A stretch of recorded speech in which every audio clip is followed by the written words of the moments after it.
Thank you all for tuning into the Innovators Playbook podcast. I'm your host, Seth Narayanan, founder and CEO of Telliant Systems. Today, I'm speaking with Keith McFarlane, Chief Technology Officer at Globality. Keith has had an incredible journey through some of the biggest names in tech: Microsoft, AT&T, Bell Labs, Avaya, Oracle, LiveOps, and now leads an AI-driven sourcing platform that's helping global enterprises rethink how they spend billions of dollars. In this conversation, we will talk about what innovation really looks like in large companies, Keith's early stories from Microsoft and Bell Labs, what Bill Gates taught him about the value of work. It's a very interesting story. The playbook he used to modernize large legacy platforms into modern cloud and AI-driven systems, how Keith uses AI-driven technology to manage spend for Fortune 2000 customers, and his advice for next generation of innovators and technology leaders. So please join me in welcoming Keith to the podcast. Keith, welcome. Thank you for having me, Seth. I'm really glad to be joining you today. Wonderful. So let's dive in. You've had a very interesting career journey from Microsoft and Bell Labs all the way to Globality now that has shaped your view of innovation. So could you please share with the listeners your career progression and how you ended up in your current role as CTO of Globality? Yeah, it's a long and winding road, right? Yes. I started in the early 90s with an internship at Microsoft. This is back in the day when Microsoft had 5,000 employees and was still a very widely recognized brand, but it wasn't what it is today. Still, it was a great place to start. I learned a lot of good lessons there, and I was able to take those into an immediate follow-on with the Bell Laboratories. That's where I got my engineering background and got a chance to work directly with a lot of folks who are very research oriented, bringing that engineering perspective. It created a lot of good interactions. And I was able to advance my career there on the technology side. I took an opportunity to begin my management journey by moving with the company's acquisition from my Denver location to a location in California where we acquired a company called Mosaics. It was a workflow company. The idea there was to bring CRM a new dimension, and that was workflow. That was an interesting innovation that I have to give. So learned a lot of lessons there, learned management lessons, and I got to a point in my career where I understood that over the entire span of it, I had been focused on essentially telecom and call center with a little bit of CRM sprinkled in. I knew that my dimensions were probably not high enough for the longer term career goals that I had. So I decided to take a different position. This was with a little company called PeopleSoft. I'll tell you, I think the right move at the time, it was a decrease in salary. People don't do that as often, I think, but I took a salary cut so that I could take a management position at this CRM company at PeopleSoft. Of course, it became Oracle. We started to do very interesting things around the integration of technologies. And I found myself with another opportunity, and that was to join another part of Avaya, which I had left previously, to join the CTO organization. Here again, I was moving from a management position, having established what I think was a management track, back into a technology position. This was a risk, right? Each one of these steps is a risk. Jumping from being a technologist at Lucent or Avaya into the world of CRM, direct management of a team that was doing Salesforce automation. I didn't know anything about Salesforce automation, but it really paid off. It paid off in ways that I would only know really later in my career. So spent my time at Avaya, 2 years worth of trying to change the way that at the time Avaya looked at things like web services, at APIs, at opening up their systems, which they've done much better recently, but at the time it was a very fixed sort of environment. It was very difficult to change. And so I got the call to join a company called LiveOps. LiveOps was in the contact center industry, running one of the early precursors of web-based multi-tenant platforms. I wanted to learn all about that. I want to learn how to run a data center, how to run the capabilities inherent there.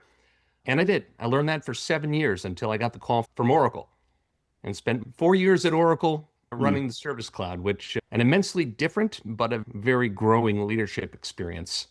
Got a chance to reorganize a team there, got a chance to implement new processes and new technologies. After the end of 4 years, when I heard from Globality and I saw this new opportunity, I felt I was ready for another challenge. And so here I am at Globality, where I've been for the Wow. last 5.5 years. Yeah, that is indeed a very impressive career. You have touched a lot of the largest companies and innovators in the technology space. So, our favorite topic is innovation. You've been involved in several efforts in these large companies innovating or changing the way they were doing business. You mentioned in Oracle converting from Windows to a web-based platform, which was a big deal back then. And even when PeopleSoft started out, it was like a pretty revolutionary approach to technology. So you've been in the thick of all of these things. So what is your read on how is innovation done in large organization? What are the risks? Does it get crushed in some ways within corporate structures? And is it hard to sustain innovation in large companies? I would love to hear your thoughts on that. Yeah, there's a lot there. First of all, you mentioned really good examples there. You use the word crushed Yeah. innovation. I agree with that perspective. Every large company I've worked for, what I've seen is that there are mechanics in place that are designed for safety, but do tend to slow down the flywheel of innovation. They do tend to tamp down creativity. And I think this happens over years, right? I think this happens when a release goes out and there are problems with it. Maybe they tried something new with the release of some software, and someone decides that next time, in order to prevent those problems from happening, those bugs from being introduced, we are going to test for another 3 months or add a new process gate. I'm not going to tell you that all of those things are wrong, but I am going to tell you that I think they're oversubscribed in many cases. I think there is such a strong reaction against potential failure in large companies, just the way they're structured, that you get this buildup of process that slows all the gears down.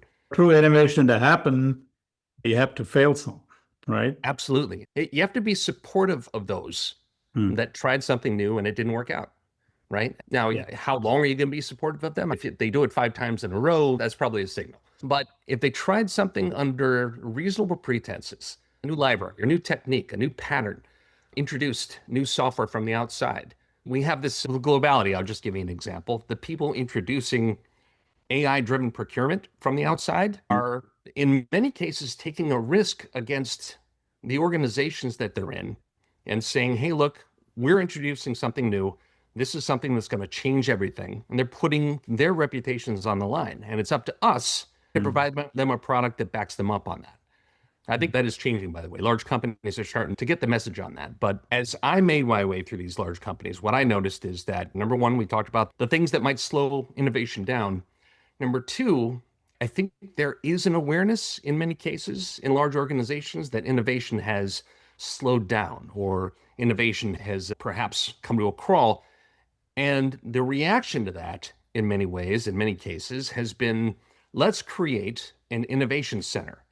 Let's create an innovation process. And imagine my reaction to something like innovation process. It's like Department of Innovation. Yeah. Exactly. To be fair, I'm sure many of these have had some successful outputs. What I find to be the most successful thing with regard to innovation is empowering those people who have the ideas in their heads. And that's not through a standardized process, that's through individual attention. That's through, again, allowing people to experiment. It's not through getting everyone together in an innovation meeting and brainstorming that way. Look, there are people out there who have these ideas in their heads. You hire the right people, take advantage of the extremely sharp people you've already got in your organization. You encourage them, and essentially you get into a practice of harvesting those really excellent ideas and allowing everyone the space to express them, making sure they know they're not going to get fired if they make a mistake. They're not going to lose credibility if something doesn't go perfectly. That's a big part of it. Do you believe in hackathons inside the company? I've run a number of hackathons, and I believe in them, perhaps not for this reason. I believe in them for purposes of team cohesion, for getting people to socialize more, even during off work hours. Occasionally, they'll create space for new ideas, and I've seen that happen. But I wouldn't depend on them as the engine of No, innovation. I think they can be useful. it might be one of many ways you can spur innovation. So you did tell me when we met last time about an interesting story you have as an intern at Microsoft. So please share. That's a fun one. When I started at Microsoft, this was my first big technical job opportunity. I moved from where I lived in Aurora, Colorado, to Seattle for the summer. Uncertain what's going to happen, excited for the opportunity. With only my bike, so I was biking every day to Microsoft in the rain. I guess I didn't account for the fact that it rains like 70% of the time. But it was a great opportunity. Had a great time, learned a lot. The interns at Microsoft, at least at the time, they had this opportunity to go to an interns barbecue at Bill Gates' house. And this is 1994. If you can imagine how famous Bill Gates is now, he was very famous in 1994 too. This was a celebrity we're talking about, at least as far as a technologist goes. I'm at this barbecue, enjoying it with the other interns, and I'm going to go up and talk to Mr. Bill Gates. I walk up to his table and I give him a tap on the shoulder and I said, Mr. Gates, I'd love to say hi. He's spraying out of his chair. It is 85, 90 degrees. He's in a sweater vest, long shirt, enjoying a hot dog, got mustard on his face. I remember all these details. You remember when you see Bill Gates with mustard on his face. Yeah. He proceeded to ask me, okay, what is it you do for Microsoft? What's this internship all about? I told him, I'm a test intern. I automate tests. I am part of the team that is building tests that are automated. And he pushed on me hard about whether or not that was a valuable thing. He basically said, I don't understand why we're paying you to do that. As an intern, That is a very hard thing to say to an yeah, intern, I right? can tell you that not being a practice speaker at the time, I did stammer a little bit through why this might be valuable. But learning from my perspective there, after I reflected on it, got through my initial, oh gosh, that's not a good feeling. It's something you have to do with every endeavor you take on. You have to figure out why it's valuable. Why are you doing this? This is why I collaborate so closely with the product managers. I don't consider engineering to be the only source of innovation for sure. We have at Globality just fantastic product managers that are always envisioning new ways to do things. I love working with them, going back and forth on product notions. And they've never once questioned my value. Yeah. Yeah. And I appreciate that about them. But it was a great lesson. Wherever you are, Mr. Gates, thank you very much for making me think about what's valuable and perhaps what isn't.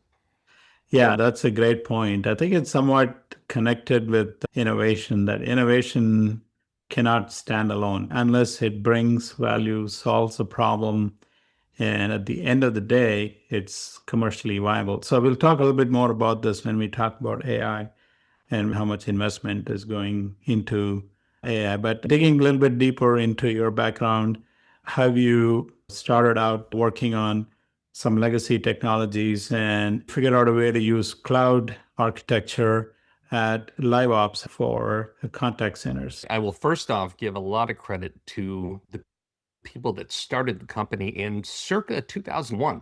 Their original notion, and this was, remember, we used to talk about application hosting services, Yeah. right? That was about as close as we got in that period to anything that felt like cloud. We weren't saying cloud.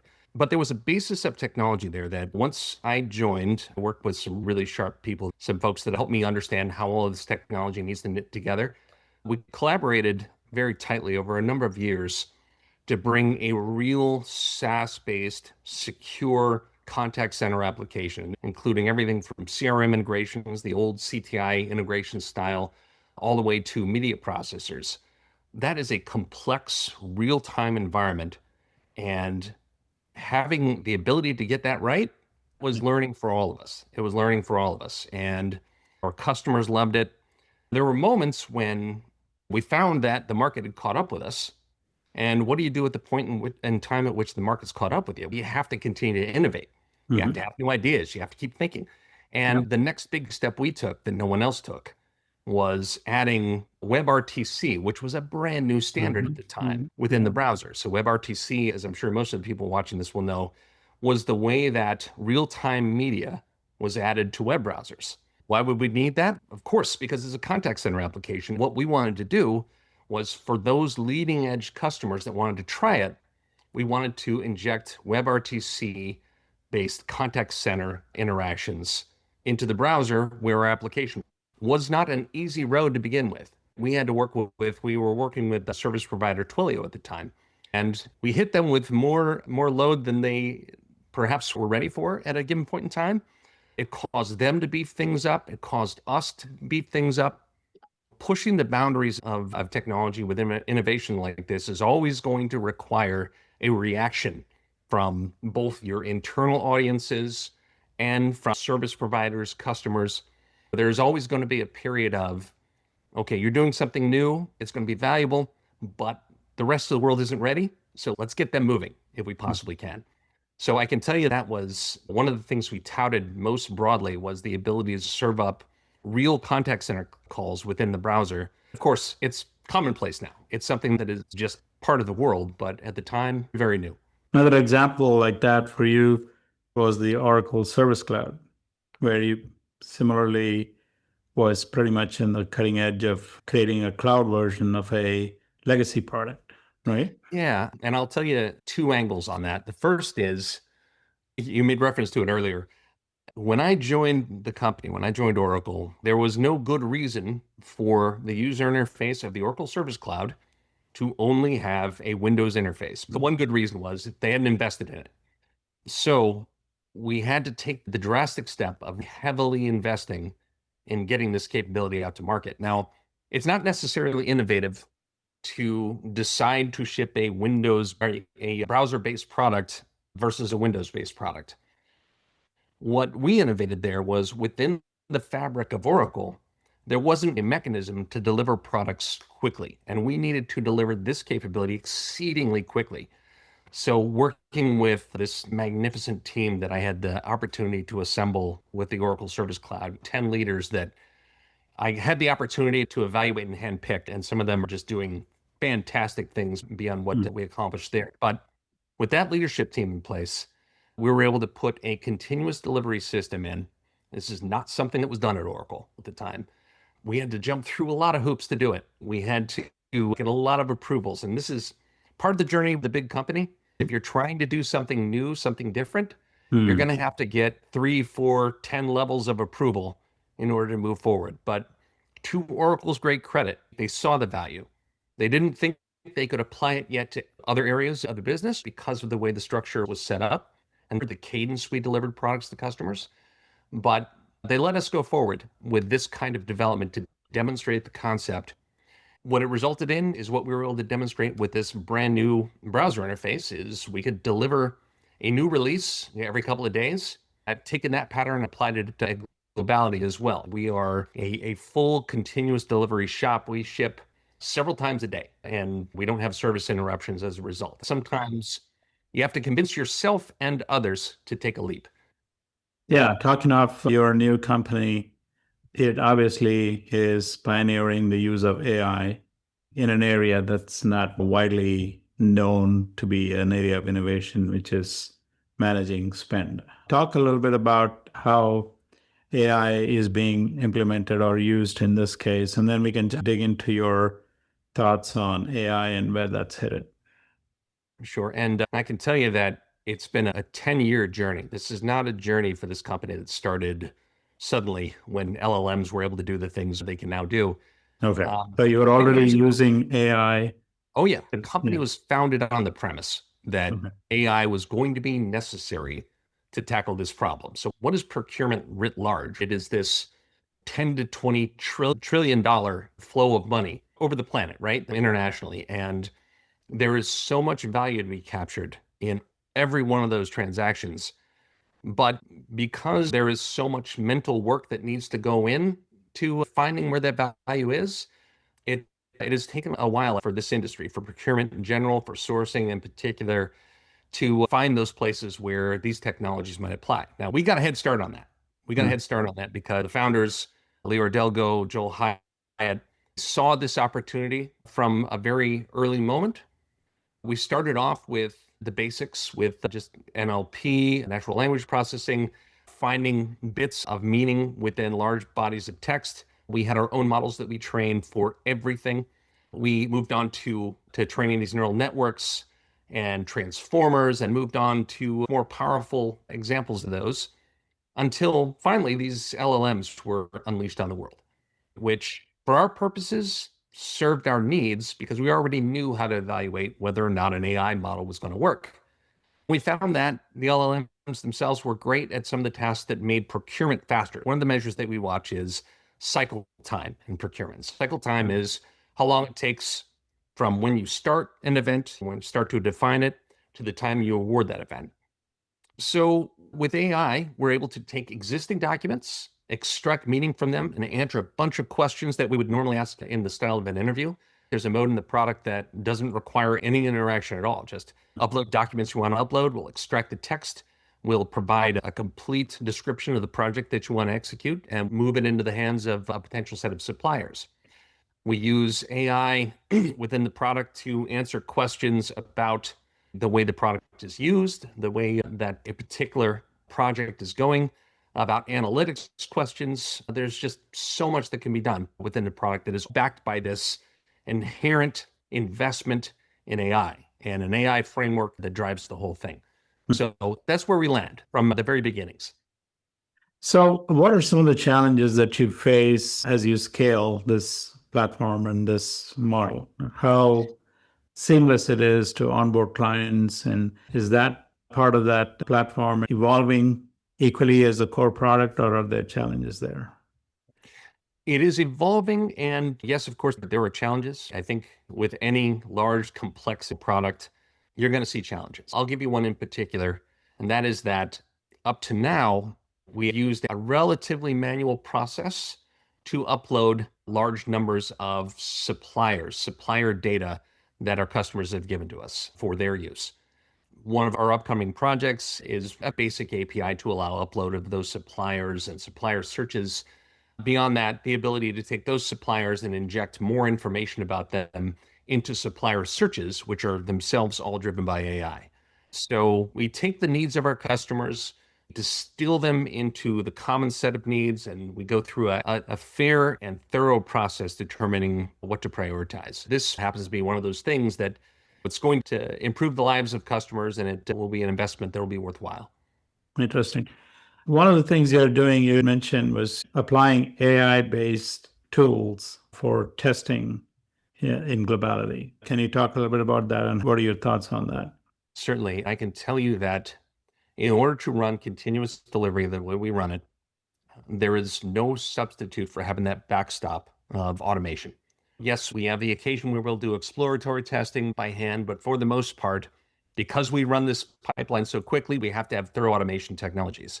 On the one hand, at the developer level, we're using the capabilities of modern development tools. Cursor is the one that we've chosen, but of course, there are many variants out there to ensure that unit test coverage is more thorough than it ever has been.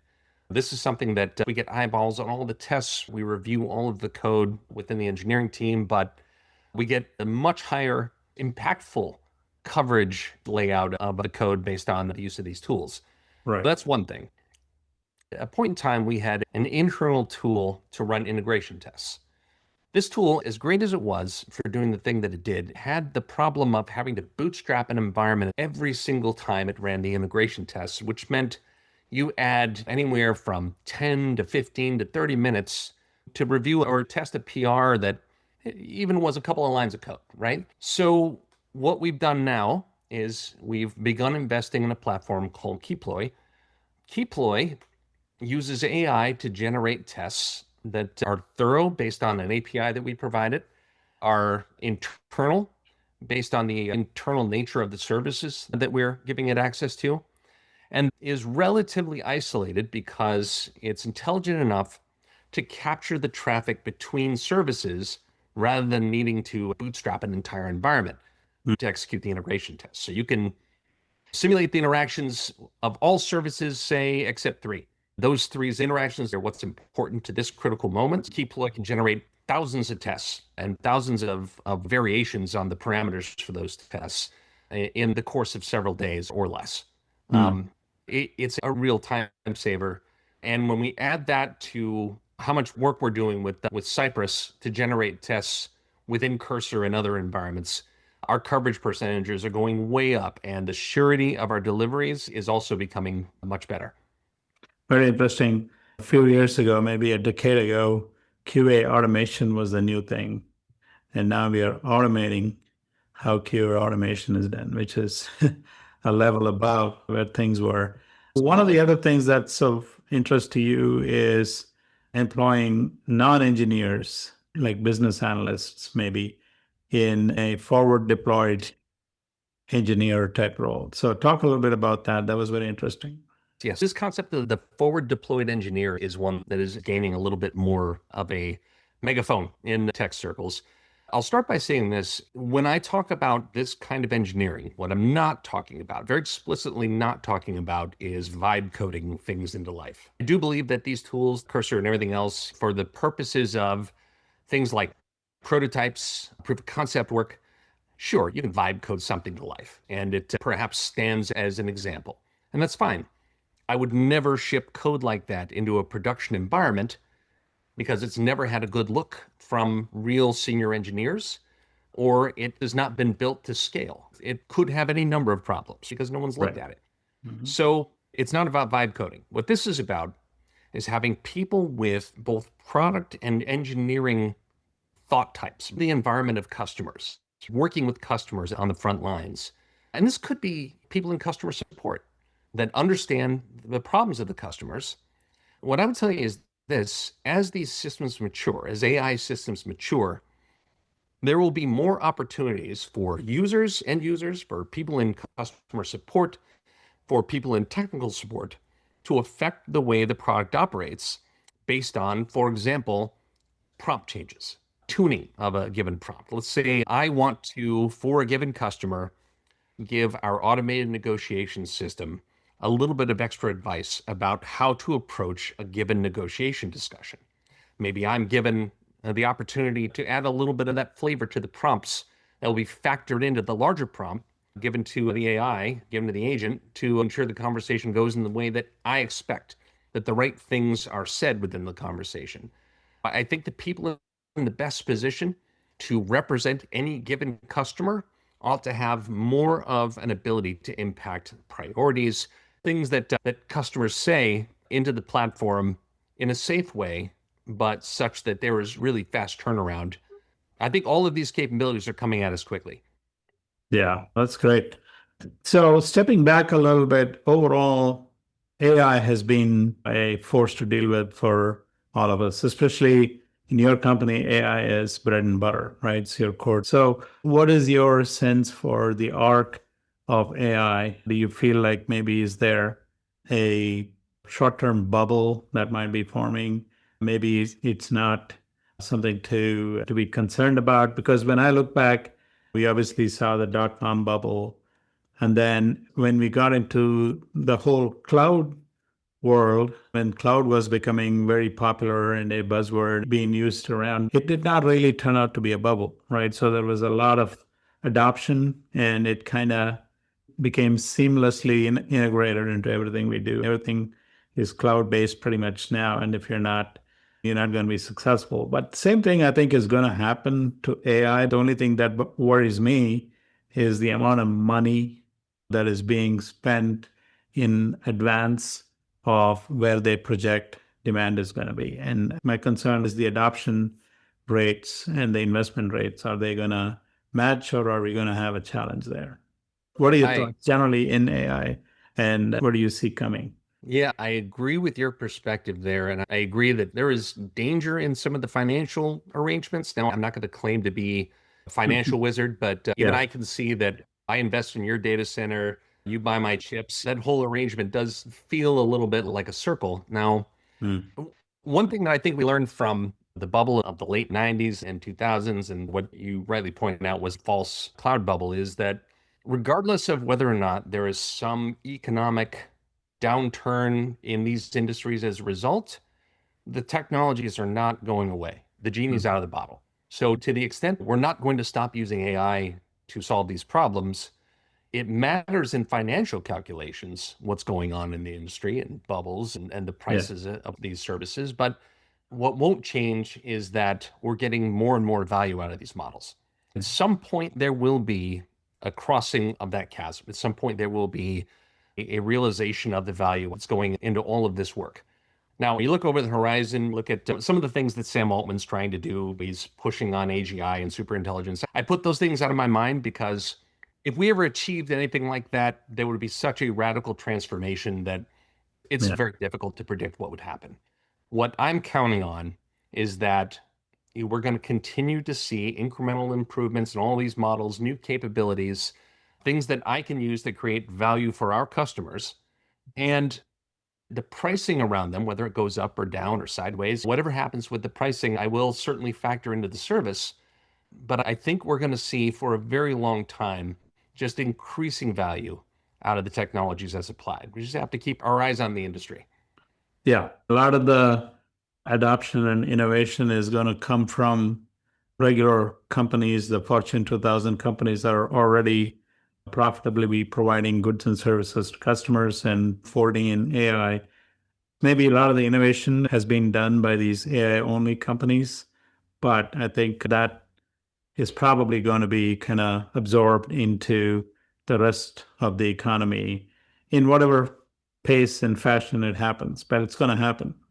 Yep. I absolutely will. You mentioned this absorption can occur. I think of one example, and that is when Microsoft got into the CRM industry with Office Dynamics. 365 and additional products. When they started to do actual CRM, that didn't mean everyone else was going to stop doing CRM. That just meant there was another competitor. And I think if you see, for example, if OpenAI came along and said, okay, we are going to begin doing these interesting procurement things, that wouldn't be the death of the procurement industry. That would be another entrant. And in this case, an entrant that doesn't have the background that Globality has, the knowledge about procurement and the way into procurement that we understand.